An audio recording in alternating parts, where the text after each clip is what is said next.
Please like the video and share it so that it reaches many more people and you get sawaba, or rewards from Allah. This could be a sawabe jariyah or continuous reward for you long after you are gone. Volume 5, Book 59, number 596. Narrated by Aisha. Utbah bin Abi Waqqas authorized his brother Sa'd to take the son of the slave girl of Zama into his custody. Utbah said to him, "He is my son," when Allah's apostle arrived in Mecca during the conquest of Mecca. Sa'd bin Abi Waqqas took the son of the slave girl of Zama and took him to the Prophet. Abd bin Zama too came along with him. Sa'd said, "This is the son of my brother, and the latter has informed me that he is his son." Abd bin Zama said, "O Allah's apostle, this is my brother who is the son of the slave girl of Zama and was born on his, i.e. Zam, as, bed." Allah's apostle looked at the son of the slave girl of Zama, and noticed that he, of all the people, had the greatest resemblance to Utbah bin Abi Waqqas. Allah's apostle then said to Abd, "He is yours. He is your brother, O Abd bin Zama. He was born on the bed of your father." At the same time, Allah's apostle said to his wife Sauda, "Veil yourself before him, i.e. the son of the slave girl, O Sauda," because of the resemblance he noticed between him and Utbah bin Abi Waqqas. Allah's apostle added, "The boy is for the bed, i.e. for the owner of the bed where he was born, and stone is for the adulterer." Ibn Shihab said, Abu Hurairah used to say that, i.e. the last statement of the Prophet in the above Hadith 596, publicly. Volume 5, Book 59, number 597. Narrated by Urwa bin Az Zubair. A lady committed theft during the lifetime of Allah's apostle in the Ghazwa of al-Fath, i.e. conquest of Mecca. Her folk went to Usama bin Zaid to intercede for her with the Prophet. When Usama interceded for her with Allah's apostle, the color of the face of Allah's apostle changed and he said, "Do you intercede with me in a matter involving one of the legal punishments prescribed by Allah?" Usama said, "O Allah's apostle, ask Allah's forgiveness for me." So in the afternoon, Allah's apostle got up and addressed the people. He praised Allah as he deserved and then said, "Amma Badi, the nations prior to you were destroyed because if a noble amongst them stole, they used to excuse him, and if a poor person amongst them stole, they would apply Allah's legal punishment to him. By him in whose hand Muhammad's soul is, if Fatima, the daughter of Muhammad stole, I would cut her hand." Then Allah's apostle gave his order in the case of that woman and her hand was cut off. Afterwards her repentance proved sincere and she got married. Aisha said, "That lady used to visit me and I used to convey her demands to Allah's apostle."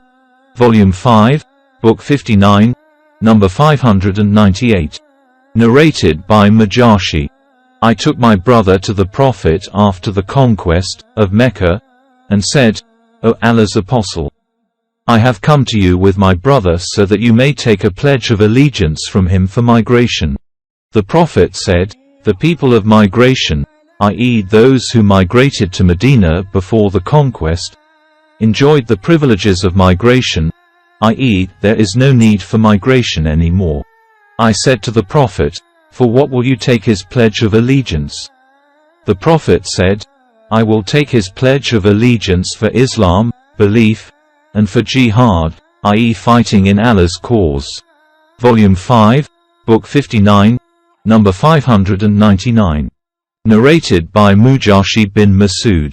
I took Abu Mabad to the Prophet in order that he might give him the pledge of allegiance for migration. The Prophet said, "Migration has gone to its people, but I take the pledge from him, i.e. Abu Mabad, for Islam and jihad." Volume 5, Book 59, number 600. Narrated by Mujahid. I said to Ibn Umar, "I want to migrate to Sham."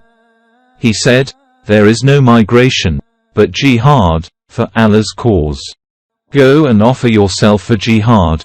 and if you find an opportunity for jihad, stay there, otherwise, come back.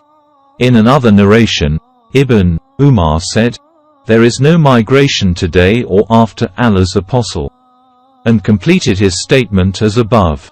Volume 5, Book 59, number 601. Narrated by Mujahid bin Jabr. Abdullah bin Umar used to say, "There is no migration after the conquest of Mecca." Volume 5, Book 59, number 602. Narrated by Ata bin Abi Rabah. Ubayd bin Umar and I visited Aisha, and he asked her about the migration. She said, "There is no migration today. A believer used to flee with his religion to Allah and his Prophet for fear that he might be put to trial as regards his religion. Today Allah has rendered Islam victorious. Therefore a believing one can worship one's Lord wherever one wishes. But there is jihad, for Allah's cause, and intentions. See Hadith 42, in the 4th volume. For its explanation. Volume 5, Book 59, number 603. Narrated by Mujahid. Allah's apostle got up on the day of the conquest of Mecca and said, "Allah has made Mecca a sanctuary since the day He created the heavens and the earth. And it will remain a sanctuary by virtue of the sanctity Allah has bestowed on it till the day of resurrection.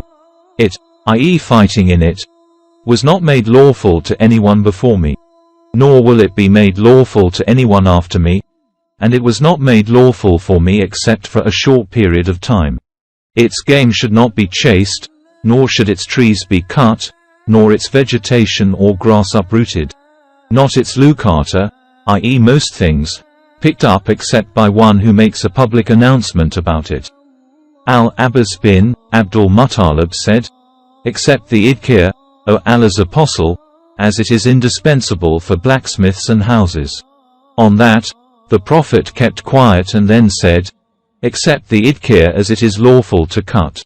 Volume 5, Book 59, number 604. Narrated by Ishmael.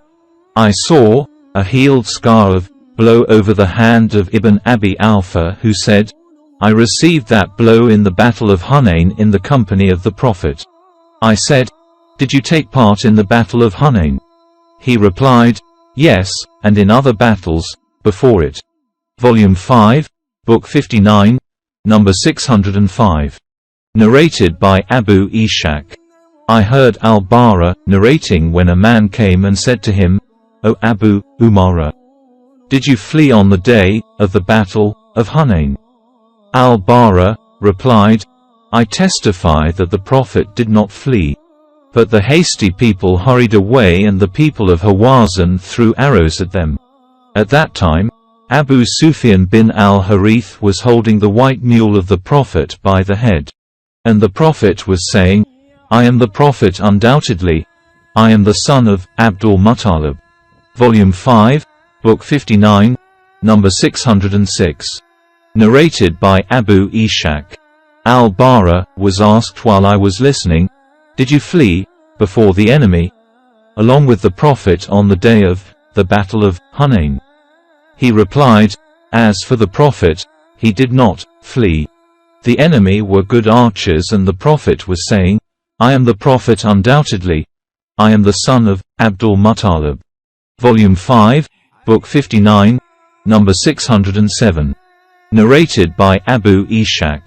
That he heard Al-Bara narrating when a man from K tribe asked him, "Did you flee leaving Allah's apostle on the day of the battle of Hunain?" Al-Bara replied, "But Allah's apostle did not flee. The people of Hawazin were good archers, and when we attacked them, they fled. But rushing towards the booty, we were confronted by the arrows of the enemy. I saw the Prophet riding his white mule while Abu Sufyan was holding its reins, and the Prophet was saying, 'I am the Prophet undoubtedly.'" Israel and Zuhair said, "The Prophet dismounted from his mule.